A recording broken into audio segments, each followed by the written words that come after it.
task. Hold on. Yeah, hold on. Photo of me, like. No. I'm showing you him. When we said, it's one of Christmas random, I already like it. We said we learned it once. That's a good one. Are you seriously read it? Read different. And then Something heaven in Jerusalem. Yeah, I like it. What's the lyrics for? The doors of the Send it? Okay. Oh, do you want to do what about love? If you can find the lyrics for it. What about love? If you can find the lyrics, send it. One fucking day. I knew we would have the lyrics. So I honestly, it's pretty With the sauce and satay sauce. It's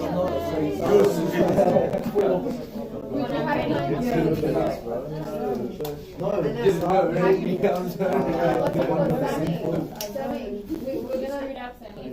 satay sauce and the seafood. it's Christmas. Yeah. And then you're gonna sing the next verse. And then the one in the And they do it with the actions while you're like,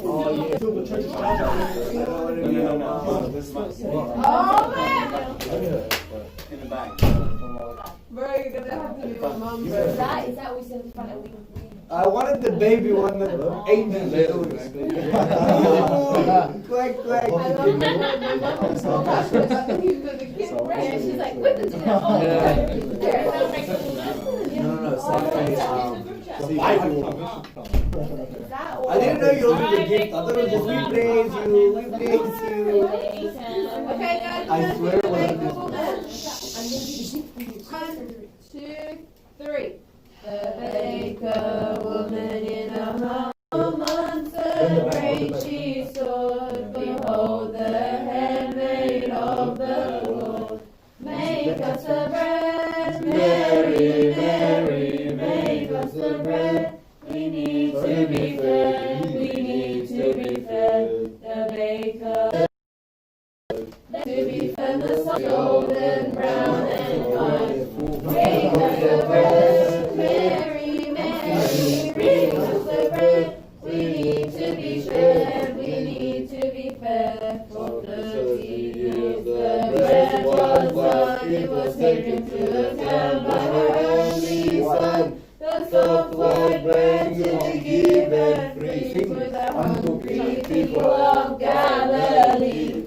Give us the bread, 1,000 teeth, so cold, tore into pieces on a Friday noon when the sun turned black and red the moon. Break us the bread, Mary, Mary, break us the bread. We need to be fed, we need to be fed. And when she saw the bread so white, the living bread she had made at night, devoured as wolves might devour a sheep, the baker woman began to weep. Weep for the bread, Mary, Mary, weep for the bread. We need to be fed, we need to be fed. The baker's woman's only son appeared to his friends when 3 days had run on the road which to Emmaus led. And there she knew him in the breaking of bread. Lift up your head, Mary, Mary, lift up your head. For now we've been fed, for now we've been fed.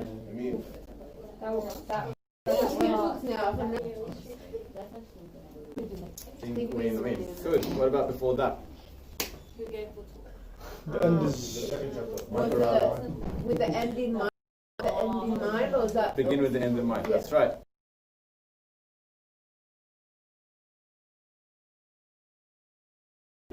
Yeah. Something about prioritizing. Yeah. You're a Roman? No. First things first. Good. This one, which was goal. Okay. On each other, how like it be understood. That's the second habit in the ter. Not really, no. I'll just make things up. Okay. How do you think you sort of grow up as a child or at work? you use communication to influence, right? Influence is really key. And you can't really influence without effectively communicating, okay? So if you think about communication, what are the different forms of communication? Verbal and non-verbal. Yeah, so talk me through them. So verbal is to like give like clear instructions, speaking once, speaking, yeah, like and listening at the same time, that comes under verbal. yeah, And then non-verbal is like your body language, so how you read people, how you respond to them, like by the way you look, by the way you move. yeah. So that's verbal and non-verbal cues. But what about like, you know, what we get tested on, like you read and write, right? So right from the get-go, when you go to school, you get tested all the time in your reading and your writing, right? And sometimes speaking, so you do speeches and things like that. But hardly ever do we get tested or graded on our listening. Is that still true in schools? Is that fair for me to say? Yeah. Like you either, like in your report, your teacher either says your child's a bad listener or is a good listener, right? But you don't get graded. You don't like say, oh, they're an 8 out of 10, they need to be a 9 by doing this. Do you know what I mean? So with listening, it's harder to test or to improve at school. Now, fast forward going to get a job, right? You get interviewed, right? So when you do get interviewed, what gets tested? What sort of communication skills get tested in the interview? Speaking, yeah? And then sometimes they'll give you like something to write if you're in a type of job that requires writing. Sometimes they ask you to read questions before you go into the interview, so that gets tested sometimes. Listening, not so much. It's either you've heard the question or you didn't hear the question, but they don't, like it's very hard, you don't have that much time in an interview to really listen and get to know the organization, get to know the audience. You're only there for 15, 20 minutes max, right? So listening forever has not been tested. We don't improve in our listening because we don't have to throughout our lives. So it's actually quite a skill that I don't think many people give much notice to and try and improve on. But it's really important if you want to influence, right? Because if you're a salesperson, you're trying to influence your buyer, or if you are a counselor and you're trying to influence the person who's coming to you, you'll find that the really, really skilled people in sales or counseling is those that listen, that understand the audience before giving advice, before getting them to make the buy. They're good listeners. They understand the audience. So the problem is, the biggest communication problem is that we don't listen to understand. We listen to reply. Okay? So we just want to, before we actually hear the person out and understand the problem, we've already made our judgment and we're really ready to fix the problem. We don't listen and hear them out and really understand what they actually want from us. And a great example of that, I'll give you a story, is when I used to serve in Egypt, there was a time when we would go into the kids' house to sort of assess their kind of needs for education, right? So there was one particular kid who was an orphan, and me and a group of people went in, and one of the people that came with me was the first time to sort of enter like a village or enter a poor person's house, and so they were really quite shocked. Like it was a culture shock for them, and, quite normal. They couldn't realize how this person was living in a small place. He was sitting on the ground. We were all sitting on the ground. It was quite like filthy, not very hygienic, and we were there to ask the person, the student, what they wanted so that they can improve in their school. And they were talking about how they're really struggling because they needed help from people, they needed someone to study with them, they needed like a study buddy. But we were so overwhelmed by the environment that we were in, we weren't really properly listening to what they were saying. All we thought about is, of course you can't study, you're living in this environment and you don't even have a chair or a desk, You don't have, the base necessity that you'd need as a student. So we came out of that thinking, all in agreement, thinking this kid needs furniture and needs like the basic food and drink, right? So we go away and we buy furniture and we bring it to this kid, and he's like, okay, like thank you. And then a week later we go back to his house to see how he's going, and to our surprise, the furniture is no longer there. And we're like, so what did you do with the furniture? And he goes, well, I sold it. I don't like to sit on furniture. I'm more comfortable on the ground. I sold it, and now I can afford tutoring. That's what I really need. Because without tutoring in Egypt, you can't get anywhere. So you need tutoring to actually pass your exams, and I needed money for that. So it made sense. I just sold the furniture, and I got the tutoring. So I think, to me, if we had actually asked the right questions, if we had really understood what the person needed, if we had listened well and truly, we wouldn't have assumed. But we went in with our own perspective, with our own worldview, and we knew that if we were in their shoes, if we were them, we would need a better environment. And so therefore, that's what they need. So we made up our mind, that's what they need, because that's what we think is best. Okay? So the issue, the issue that Stephen, the author of this book, mentions is that we figure people out before we understand them, right? In our heads, we've explained their motives and behaviors based on our own motives and behaviors, not actually truly understanding why they are the way they are, not walking in their shoes, but we've already made up our minds about them. So listening, he says, listening that leads to understanding is based on character rather than technique, right? What does that mean? It means that rather than, using your ears and active listening and really understanding, listening to the words, it's listening with your heart.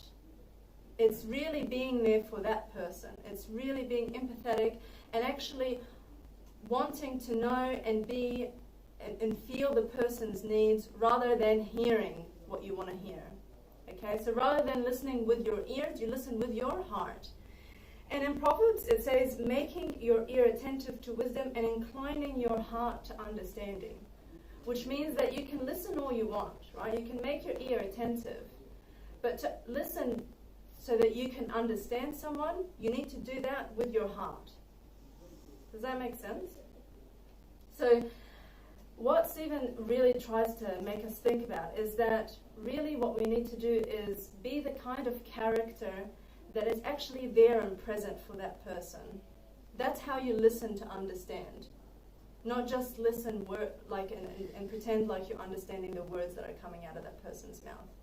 So if we listened with our hearts to that child, we would have understood that he really needed someone there for him to study with.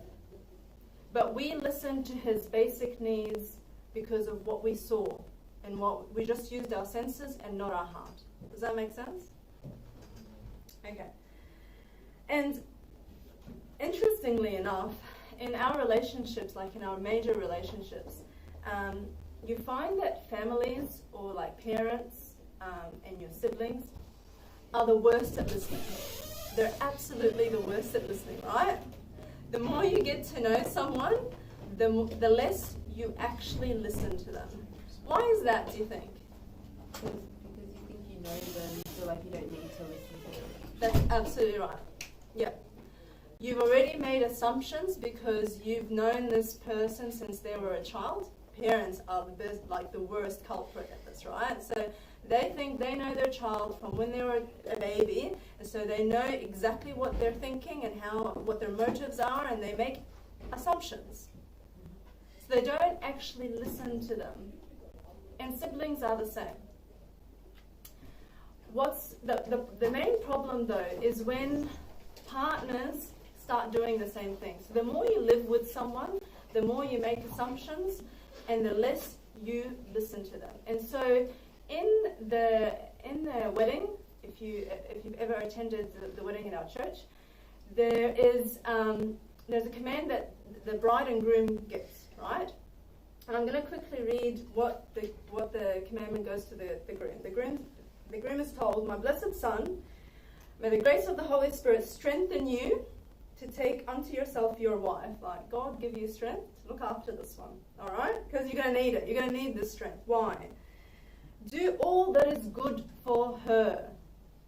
What's good for her, right? "Always hasten to do that which will gladden her heart."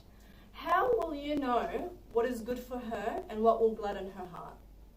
Are you going to assume that you know what will be good for her and what will gladden her heart? How would you know other than listening? Listening. And so the command is to do what's good for her and to gladden her heart, but you really, really need to listen. And the good thing is that like our church or our elders have told us is that the best time to really get to know someone is the engagement period, before you get married. That is the most attentive your husband or your husband-to-be is going to be. After that, they stop listening as much as they used to.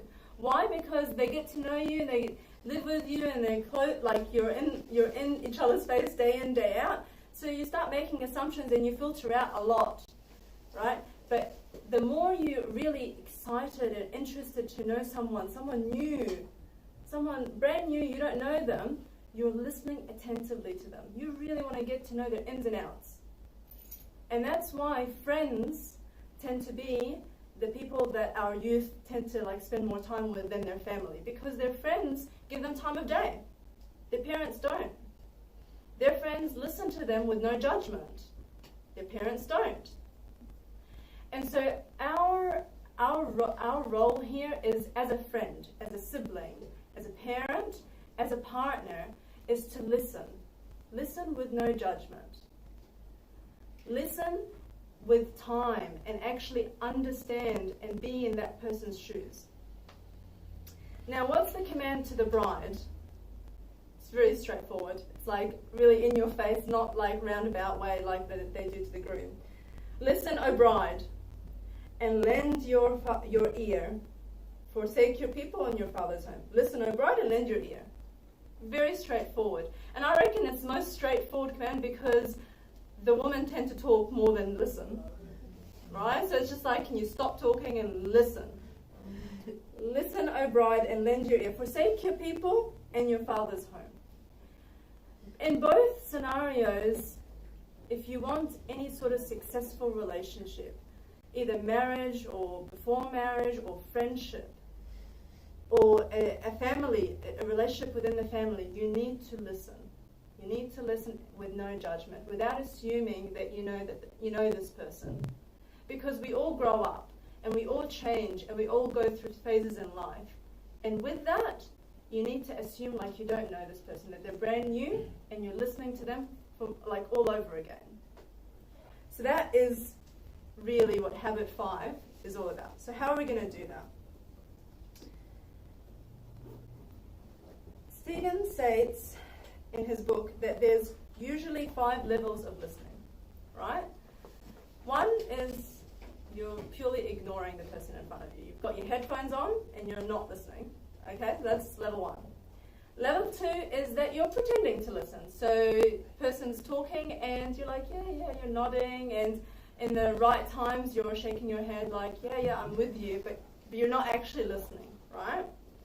Selective listening. So you're picking and choosing, right, what you're listening to. Things that really go down well with you, you're listening to that. Other things, other advice that's not going very well with you, you choose to ignore. So that's what selective listening. Attentive listening, that's my favorite. You know those active listening skills that you try and learn at work or at school? You know, like you repeat back what the person's telling you to make sure that you've understood them, but you're not actually understanding with your heart still. So that's what empathic listening is.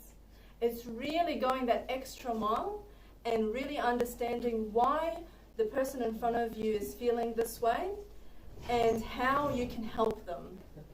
What exactly do they really want? Not just repeating and parroting and pretending like you're listening and understanding. So empathic listening, I thought, was really described well in this quote. To understand people, you must try to hear what they're not saying, what they perhaps will never be able to say. So understand that you need to give them the feeling of security and trust, that they're able to say what they're scared of talking about. Or also hearing from what they're referring to, or their body language, what they can't say, what they're too scared to say, and actually catering to that. So I'm going to give you a few examples from the Bible, and I want you to tell me what you think is their type of listening. Okay, what stage of listening they're in. So the first one is Pharaoh, right? So Moses goes to Pharaoh and says, "Look, God told me to tell you, let my people go." He goes, "No, I'm not going to do it." Okay? 10 plagues later, within like 7 weeks, span of 7 weeks. So I'm thinking, if you're trying to compare it to the kind of plagues we're going through this year, like the fires and COVID or whatnot, this is like 10 plagues in the span of like 2 months, right? So it's very hard to even forget the feeling of what the first plague feels like, right? Like right now, I can't even remember what the fires felt like because of what we had to go through with COVID. I'm talking about 10 full plagues in the span of 2 months. It can move anyone's heart, right? But yet, Pharaoh saw all of these 10 plagues. He saw all of his people suffer. He saw all of these people die, and yet he's still adamant to not let the people go. So he goes, "No, I'm not going to let the people go." His own son dies. His firstborn dies, and yet he's still no. His heart is so adamant to say no. What do you think this type of listening is? So if we go back, ignore. Yeah, he's absolutely in denial, like going to ignore you till the cows come home. Like, not going to listen to you, and I'm just going to ignore you. Carry on the way you want, I'm going to ignore you. And in James it says, "Know this, my beloved brothers, that every person be quick to hear, slow to speak, slow to anger." And in Proverbs it says, "If one gives an answer before he hears, it is his folly and shame." All right? So you bring a lot of shame to people around you, and you become very foolish when you just refuse to listen. You're speaking before you're listening. Sometimes when we do that, we actually are ignoring a lot of really important messages around us, like Pharaoh did. The second example, I don't know if you've heard of this character, is King Rehoboam. Can't really say his name. Rehoboam. Do you know who this king is? Yes. So Solomon's son. So after Solomon dies, King Rehoboam was the next in line, right? And as any king as it usually happens, when one king dies, the next king sort of wants to be better, right? So he goes and he consults. He consults his people, and he consults his elders and says, what do you think how do you think I need to lead, right? So they go to him and they say to him, "Look, your dad was full on. He was really, really harsh on his taxes. He was really harsh on all of us. You need to really take it down a bit, right? You need to be a lot more lenient if you want to succeed as a leader." So he goes, "Okay, sure. Do you want me to be more lenient than my father? Fine, I'll think about it." So he takes their consultation and then goes to his friends. So these are he's consulted who? The elders of the kingdom. And so these elders have seen many generations go by. They've seen King Solomon function. They've seen him grow. And they've told him that to do well, you need to what? Tone it down a bit, right? Then he goes and says, "Right, I've got the elders consulted. I now want to consult my friends." So he goes to his friends, young and friends, and says, "Hey guys, what do you think? How do you think I could be a successful leader? They say that I need to tone it down, and that way I'll be successful. They say that if I be a servant to the people and I treat them well, they'll serve me. What do you guys think? So one of his friends stands up and says, if you do that, they're going to walk all over you. Can't do that. You need to be even worse than your dad. Otherwise, they won't take you seriously. Who do you think he listened to? His friends.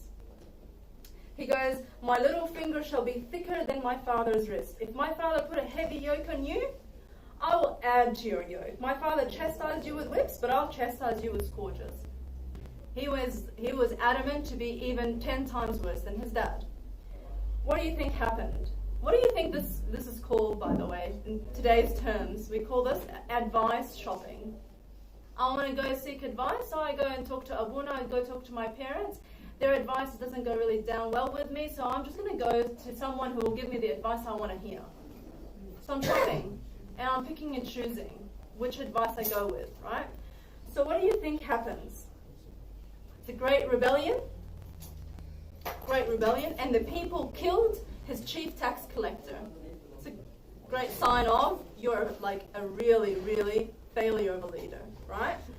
And because of that move, because of what he just said, like he didn't even start acting on what he was saying, because of that, there was a great divide, and then the divide was between the northern and the southern parts of Israel.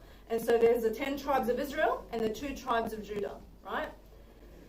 10 tribes abandoned him, and they're the ones that killed his chief tax collector. And until this day, there's this divide because of what he said, because of who he chose to listen to. Okay. So what type of listening do you think he has used? Selective. Very selective. So he selected who he wanted to go with. Right. The final example I want to give you is one that we're quite familiar with if you have been going to our Bible study. Right. So in Esther, there's a great character called Haman. Right. And Haman had it in, basically the bad guy, he had it in for someone called Mordecai. Mordecai is Esther's uncle, all right? Haman wanted to kill all the Jews, most of all, Mordecai, right? The king comes to Haman and goes to him, because he trusts in Haman, he is his person. He goes to him, right,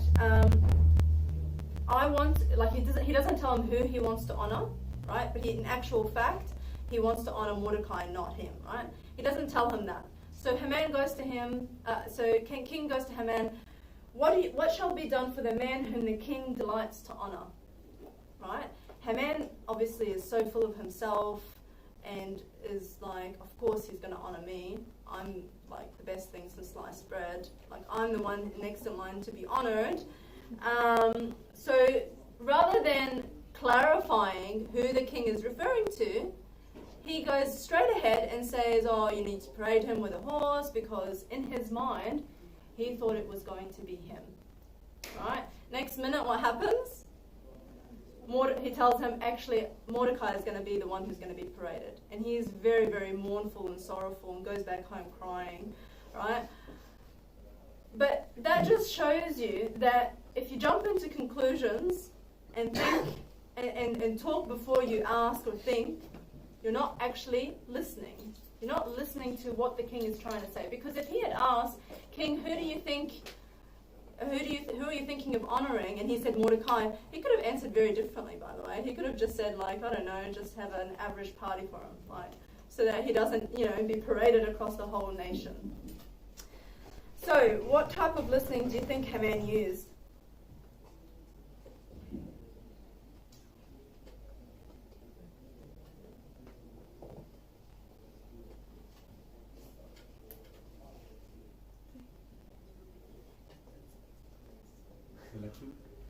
Yeah, selective. Yeah. He picked and chose again of what he wanted to hear, and he went by whatever he thought the king was thinking about. Right? So, just going through these stories, it's not uncommon for any sort of person to get it wrong, to not listen, right? And Stephen Covey says, empathic listening is very different. It's in and of itself a tremendous deposit in the emotional bank account. It's deeply therapeutic and healing because it gives a person psychological air. And what he says about psychological air is, for example, if I want you guys to do something, right, but there's no air in the room, do you think you'll be quite motivated to do that thing? No. You'll need oxygen. You need air before you can actually have the ability to do what I want you to do. He says that the basic human psychological need is the psychological air. Is to actually make the person in front of you feel heard, feel valued, feel needed. Once that person has that psychological air, then you can actually understand what he wants. You can understand and be understood. Without the psychological air, you can't go any further in the communication. All right? So this sort of reminded me of a sort of scenario that I had to go through at work. Recently, so my job is to sort of make sure that services in a hospital get money so that they can progress their services, right? That's part of my job.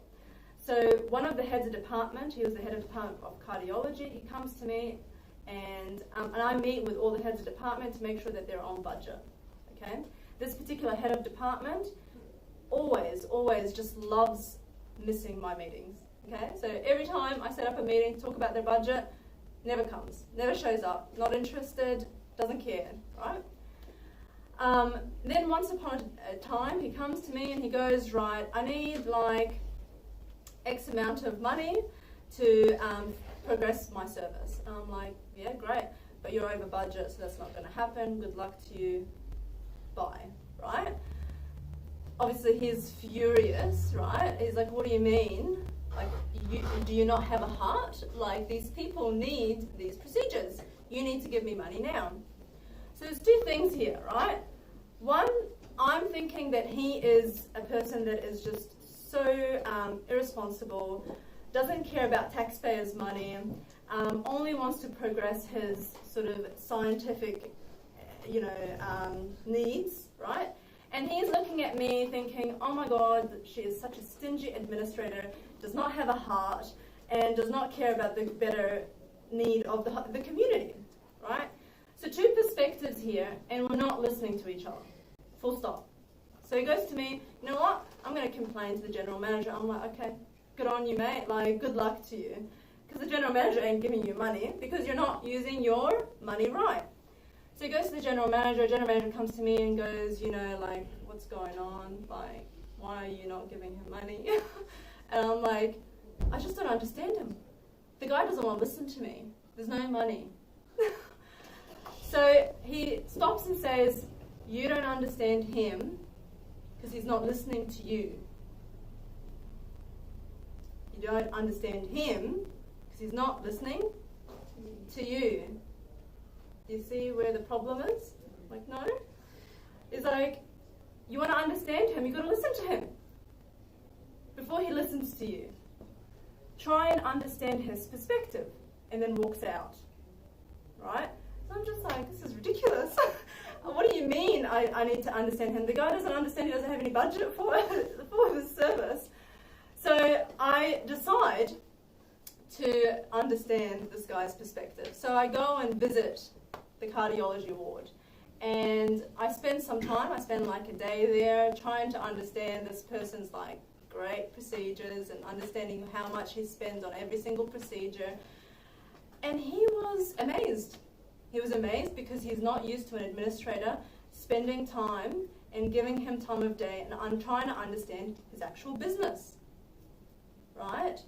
So the fact that I gave him time made him open up to me. And so we started communicating. The fact that I gave him time allowed him to trust that I have good intentions for him, right? And through that, I started understanding that he's maybe, using different things for his other procedures that he can, cut down on, so he can have some cost savings here so that he can afford this new procedure. Anyways, we worked together and we managed to get there at the end. So that's, I think, the best example I could think of about empathic listening. It's the kind, I gave this person psychological air. I gave him value, I gave him the feeling that he could trust me. Without that, we were both not listening to each other, and I had no intention to listen to him, and neither did he. So to try and actually gain the person and get them to understand you, you need to give them psychological air, you need to get them to trust you first, and you need to get them to really, and you need to understand their point of view. You need to walk in their shoes. I had to literally go down to his ward and understand, and that takes time. It takes time and effort. So another, I think, better example of course, is I think Christ's dialogue with the Samaritan woman. And I wanted just someone to read the passage of the dialogue between Christ and the Samaritan woman. I know that you guys don't have Bibles, but you can use your phones. It's John chapter 4, verse 4 to 26.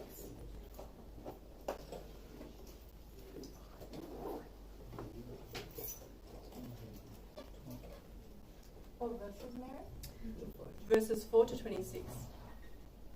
So if someone can just read that, please. Yeah. But he needed to go through Samaria, so he came to a city of Samaria which is called Sychar, near the plot of ground that Jacob gave to his son Joseph.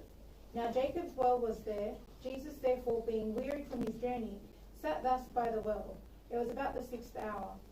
A woman of Samaria came to draw water. Jesus said to her, "Give me a drink." For his disciples had gone away into the city to buy food. Then the woman of Samaria said to him, "How is it that you, being a Jew, ask a drink from me, a Samaritan woman? For Jews have no dwelling for Samaritans."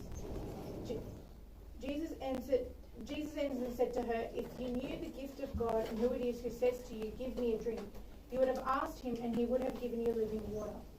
The woman said to him, "Sir, you have nothing to draw with, and the well is deep. Where then do you get that living water? Are you greater than our father Jacob, who gave us the well and drank from it himself, as well as his sons and his livestock?" Jesus answered and said to her, "Whoever drinks of this water will thirst again, but whoever drinks of the water that I shall give him will never thirst. But the water that I shall give him will become in him a fountain of water, springing up into everlasting life." The woman said to him, "Sir, give me this water that I may not thirst, nor come here to draw." Jesus said to her, "Go, call your husband and come here." The woman answered and said, "I have no husband." Jesus said to her, "You have well said, 'I have no husband.' For you have had 5 husbands, and the one whom you now have is not your husband, in that you spoke truly." The woman said to him, "Sir, I perceive that you are a prophet. Our fathers worshipped on this mountain, and you Jews say that in Jerusalem is the place where one ought to worship." Jesus said to her, "Woman, believe me, the hour is coming when you will neither on this mountain nor in Jerusalem worship the Father. You worship what you do not know. We know what we worship, for salvation is of the Jews. But their hour is coming, and now is, when the true worshippers will worship the Father in spirit and truth, for the Father is seeking such to worship him. God is spirit, and those who worship him must worship in spirit and truth." The woman said to him, "I know that Messiah is coming, who is called Christ. When he comes, he will tell us all things." Jesus said to her, "I who speak to you am he." Great, thank you so much. So, I just wanted to ask, Christ here, what's his end game? What's the goal from this dialogue? Like, where did he want to? What did he want to do? Like, it says that he needed to go through Samaria. What for? To win her over, right? To save her, should I say? Yeah. So, logically, because he's got the power, he could always just go past Samaria and say, "Hey, look, you need to know God. Please understand, he's of spirit. You need to worship him by spirit." The end. And she'll just get it and understand, right? Logically, he could use X plus Y equals Z and then go on from there. problem as humans is that we don't function that way. We're not robots. So he needed to understand how he can get there gradually, especially with someone that is not used to being heard. That is someone who is a sinner and is shunned by her whole community. So she's never ever been heard by someone and really understood. A lot of us experience that. A lot of us feel like we're not understood. So for him to go from A to B, he needed to do a certain sequence of things for her to feel like she's heard, for her to actually hear and understand him. So what did he do? What did Christ do? He went to a place and at a time that suits her, not him. He didn't need to go. It says he needs to go to Samaria for her. But he didn't actually need to. He could have just easily did the easy shortcut to where he wanted to actually go. Samaria wasn't actually on his way. It was out of his way. But he needed to go for her. So he went to a place that suited her. He didn't ask her, hey, can you meet me halfway? So he went to the place that she was at.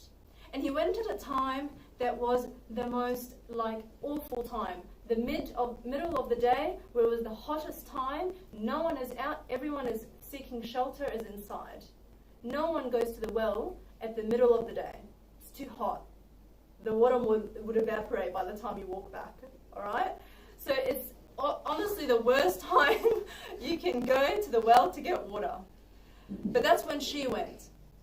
And that's where she was. And so he picked that place and time to sit down with her so he can hear her. So she can then understand and be saved. So he needed to go to understand her first. So how did he understand her? He first gave her value. He asked her, can you give me some water? Mind you, she's Samaritan. He's a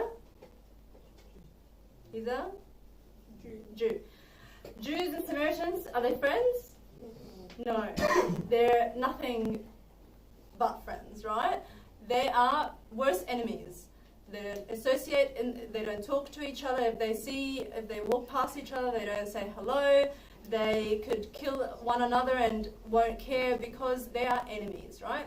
So she is a Samaritan and he's a Jew. She's a woman and he's a man. Do women and men back in the day sort of just have a nice casual chat by the well? No. Okay? And by the way, men used to go to the well to sort of like a pickup joint. The well is where you find the woman and she gives you some water and you get married, right? That's how you get your girl. And so he went to the well to ask her to draw some water. The Samaritan woman, and he is Christ, the Almighty, all right? And he could have easily just drew some water himself. He is the spring of water, right? Spring of life. So he asks her because he wants to give her value, give her some importance. You are important. I'm talking to you. Yes, you are a Samaritan. Yes, you are a woman, but you're important to me, and I need you to give me water. I need you to sit down with me. Okay? So he's given her value. Never did he judge or advise her about, hey, why on earth are you walking on your own in this time of day? What are you doing here? A woman like you shouldn't be just waltzing around town like that. Never did he give her any sort of never judged her as a Samaritan woman and never gave her advice about what she was doing there. In fact, when she asked him, how is it that you being a Jew ask a drink from me, a Samaritan woman? It's a bit rude. The guy's just asking you for some water. He never said anything about you being a Samaritan woman. You're the one who brought it up, right? He never said, oh, forget about it, or why are you even bringing this up? Why are you being so offensive to me? He just answered her and said, if you knew the gift of God and who it is who says to you, give me a drink, you would have asked him and he would have given you living water. Even in the way he's telling her that I can give you living water, he's not forcing it upon her. He's not saying, listen here, mate, you're going to need living water. I'm going to give you this living water because you need it. Right? Never did he say that. He said, look, I can give you that, and people would want this living water because they don't thirst. So what did he say next? He said, whoever drinks of this water will thirst again, but whoever drinks of the water that I shall give him will never thirst. But the water that I shall give him will become in him a fountain of water springing up into everlasting life. He's saying matter of fact, this is what I can do, but he's never saying, you need this. I know you need this because you're a sinner woman. You're a Samaritan woman. You absolutely need it. Never did he say that. Never did he judge or advise or make suggestions to her. Right? What did he do next? He wanted to get her to open up more. So she started getting comfortable with him. He said, and she goes to him, "Sir, give me this water that I may not thirst, nor come here to draw." Now this statement, it can be like, what do you mean, give me this water? Because in it could be understood or interpreted, like I said, like she wants to get to know him at a marital level. So give me this water, let me get to know you. Like, it's getting a bit too personal. So then he stops her and says, "Where's your husband?" He knows very well that she doesn't have a husband. He knows that she's got 5 husbands, right? So he goes to her, "Go call your husband and come here."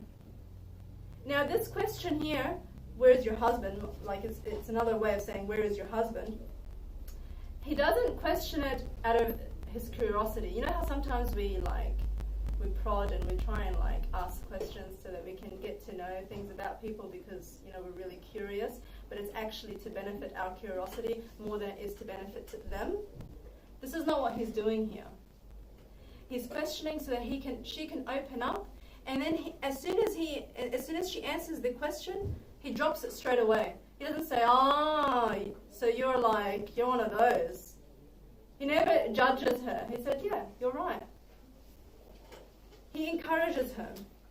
He affirms and encourages her and says, "You know what? You said the truth. Good on you." And so when someone tells you the deepest and darkest secrets and you're not judged, how do you think you're going to feel? Top of the world, because this person knows that your darkest secret and still accepts and wants to have a chat to you. So you're going to open up to them more. You're going to trust them. You want to listen to them more. So he's created what? What has Christ created? Psychological air. Okay. So then, now that we first seek to understand before we seek to be understood, right? Seeking to understand, we said, requires a lot of heart. You need to be considerate, right? It requires consideration. But seeking to be understood requires courage, Stephen Covey says.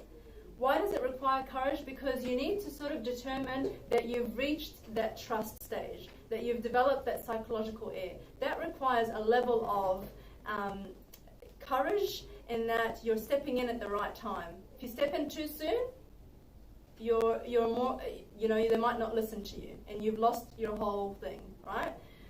And if you take your time, then it might be too late. So it takes a bit of courage to use the right amount of psychological air to then put forward something that you want the other person to understand. Okay, so he says the sequence to be understood is through these 3 things: ethos, pathos, and logos. So ethos, he says, is establishing personal credentials. So, your street cred, right? Getting your audience to really trust you. So that creating that psychological air, trusting in that the person is actually there for you, not for themselves, right? Then pathos. So it's when you really use the emotions, right? So you say something that inspires an emotional response. It's getting your audience to really feel where you're coming from, right? To really feel sorry for you. Then go to the logos. So here's the fact, and that's why you need to do what you need to do. Why you need to understand what I'm trying to tell you. Okay? The problem is, if you think about it, when you try and talk to someone, get them to understand you, we tend to jump straight to logos. Listen here, this is what I want you to understand because X, Y, and Z, this is going to be good for you, just do it. Like the no budget. Like the no budget, yeah. Like you don't have a budget, like why are you even arguing with me, right? The problem is it never works. So what Christ, and I think another example that I can sort of use, have you ever been grounded? So I remember this vividly because it was a really dire time of my life. It's about 15 years ago and I was grounded bad, something severe. Like I did something really, really bad, okay? And it was the kind of grounded that had no time limit. Like there's no time frame, like you're grounded for life, right? So you're staying at home. Back then there was MSN, so they took my password. They took my phone. I had no access to the outside world. If I was to go to the cinemas with a friend, my dad would take me there and would ask the movie people when the movie would finish, so that he's there as soon as the movie finished, before the credits even started, to try and take me home. Okay? I had no access to the world, and I didn't know when this punishment was going to end. Right? So I tried with all the different types of logic to try and make an end to this punishment, as you would, right? Like, it's so unfair. Other friends are well and truly out there and having fun. It's been 3 months. Come on, right? Nothing worked, right? I really had to think smart about how to understand my audience to get what I wanted. So when you think about it, what did my parents want from me? To understand that I was wrong, right? So I reassured them. I sat them down. I was like, look, you know what? I really deserve this punishment. I did this, this, and this. Therefore, I completely agree that you had to punish me. Really understand. So then they started listening to me because finally pennies dropped and I'm actually remorseful, right?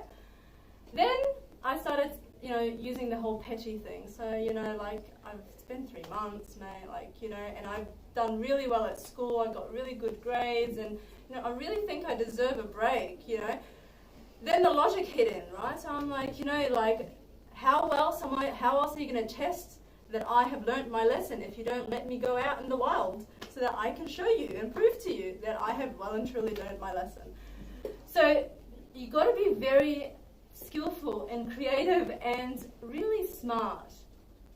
If you want to be understood, you as youth, you as young people in the world, at work or at home, you need to listen and understand your audience and address what they want you to know, to first understand them so that they can understand you.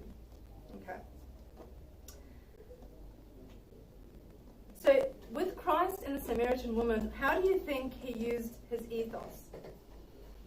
He said, if you know the gift of God and whom it was that was asking you. So he's telling her, I am God. I am the gift of God. He's trying to set up his credibility. Then he said, you're right when you say you have no husband, you've got 5 husbands. So she figured out pretty quick that this guy's a prophet. So he set up his ethos. He's built his trust, right? Then goes his pathos. Look, you're coming out here in the mid of the day. You're always needing to go to the well for water. But if you take my water, you'll never thirst. I can give you eternal life. So her emotions started thinking, oh my God, I want some of this. I need some of this. So then he goes to his end game, which that is the Logos. What did he want? He wanted her to know that God is spirit. He wanted to save her. So he couldn't jump straight from, hi, I'm Christ, to God is spirit. He needed to build up his street credibility, make her feel that she can trust him and that he can prophesize about all that she has done. He needs to make her feel like she actually needs him, right? And then he tells her, right, this is how you worship God. You worship by spirit. Okay? Is there any hurdles to this habit? Absolutely there is. Okay, and we said this right from the start. Listening, truly listening, it takes time. It takes time to really understand and be in that person's shoes. It took me a couple of days to go down to that person's department to really understand his business, right? Does that mean that you're going to need to use this habit in every single time someone gives you a statement? So if I tell you, look, where's the bathroom? You're not going to sit there and be like, oh, from that I understand that you really need to go. Like you don't need to really understand deeply every single statement. You just need to focus on the important conversations that you want to influence. Focus on those and listen. Really, really listen. You obviously can't listen if you're not healthy, right? So if you're like half drunk, or you're like really sleep deprived, or you're severely anemic, right? You're not going to be physically healthy to listen to this person. If you're mentally not well, you're not going to be able to give or listen, right? And the hardship of this habit is that it makes you vulnerable, because it actually forces you to think that you actually might not be right. Your assumptions might not be right. You're forced to take a step back and actually challenge what you assumed about this person. And that in itself makes you vulnerable. That's why people don't want to listen, because it challenges you. But in saying that, if you actually do habits 1, 2, and 3, and gain that private victory between you and yourself, you can actually be open to thinking win-win and also listening and understanding. It's only after you've gained that private victory, that independence, that you're strong enough to be able to listen. Okay? So it's important to have private victory so that you can get to thinking differently, and that thinking differently will allow you to listen and be heard. And the more you try and understand each other, the more we understand one another, the more we can actually use each other's differences to our benefit. And that's what next week we'll talk about, is synergize. How do we synergize? So how do we understand each other better so that we can use each other's strengths and weaknesses so we can synergize? That's it. Any questions? I have a question. Okay, so you mentioned that the first step is the ethos, where you have to let the other person know what your strengths are, what makes you so Credible. Yeah. Yeah. But how do you do that in a way that's not like listen to me first so I can show you that I'm credible kind of thing? You know what I mean? So in actual fact, the most effective way to do ethos is to actually build that psychological air. You don't have to talk about yourself. Yeah. It's actually hearing them enough so that they actually feel that you're not being fake. Yeah. You're not like actively just listening to them and like repeating and parroting what they're saying, but that you're actually fully there in the moment with them. Yeah. And you can tell the difference between a really true friend and just someone who just is like pretending to listen by the fact that they're actually investing time in you and really working through the problem with you rather than talking at you. Yeah. And that's the psychological air that that Stephen's trying to say that you need to create. Yeah. Once that person starts trusting the fact that you're actually genuine and that this is an authentic discussion rather than you just listening, then they'll open up. Yeah. Any other questions?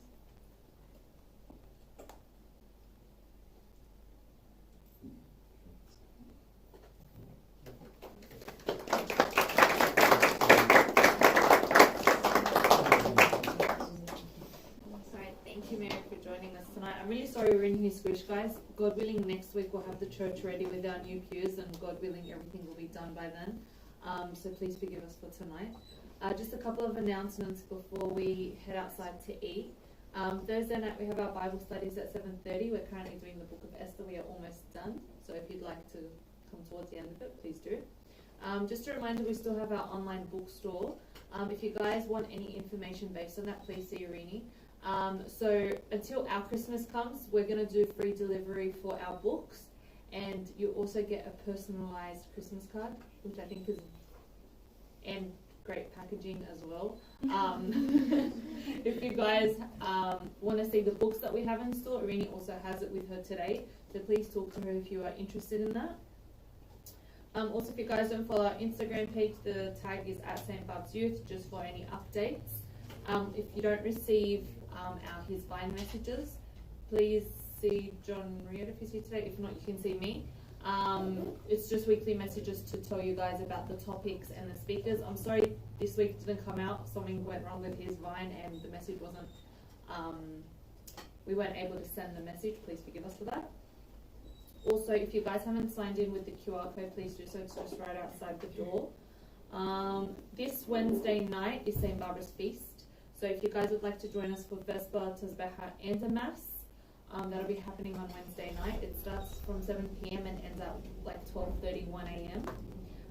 And to celebrate St. Barbara, we have a feast on Sunday.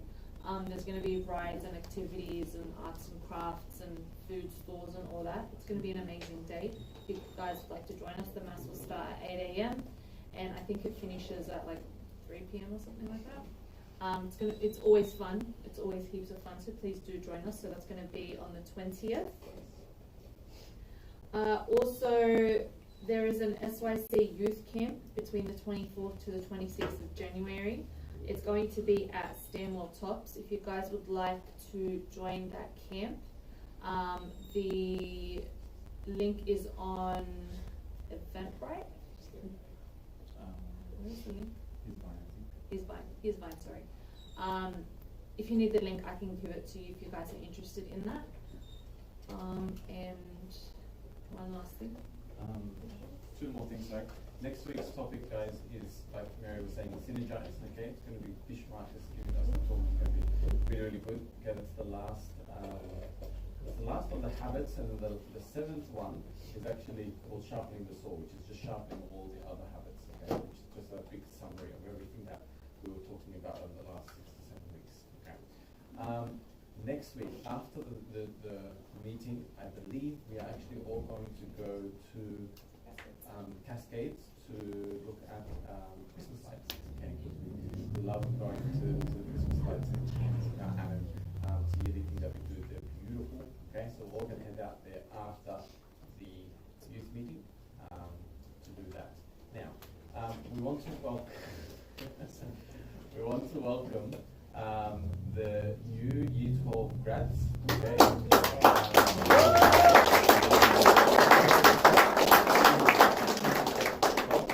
To the youth meeting.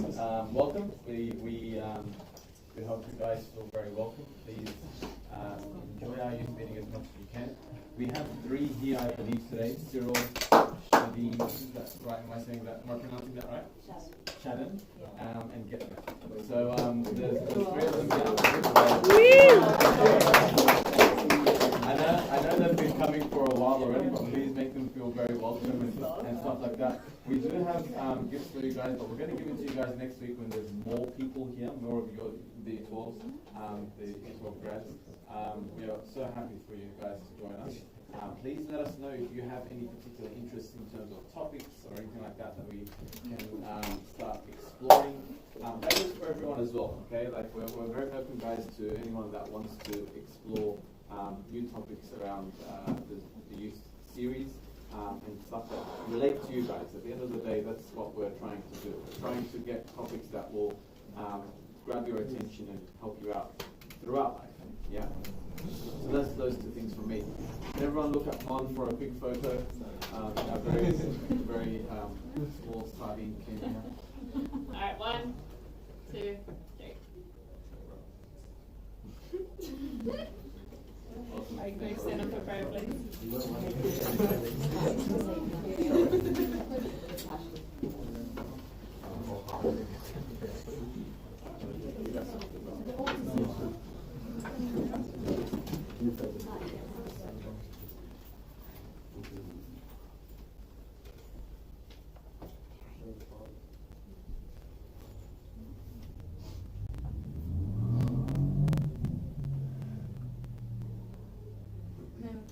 kindness for ongoing. Thank you, Lord, for bringing us to your house tonight. Thank you, Lord, for allowing us to study these effective ways of getting to know each other, but also through getting to know each other, getting to know you through these people. Lord, we ask that you be with us every step of the way in our lives. We ask you to be with everyone who's in need, everyone who's sick, everyone who's hurt, everyone who's not here with us tonight. Lord, we ask you to be with us all who are standing in front of you through the intercessions of St. Mary, St. Barbara, St. Macunafe, and all your heavenly hosts as we thank you.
I think we seem to not be monitored. You lose everyone.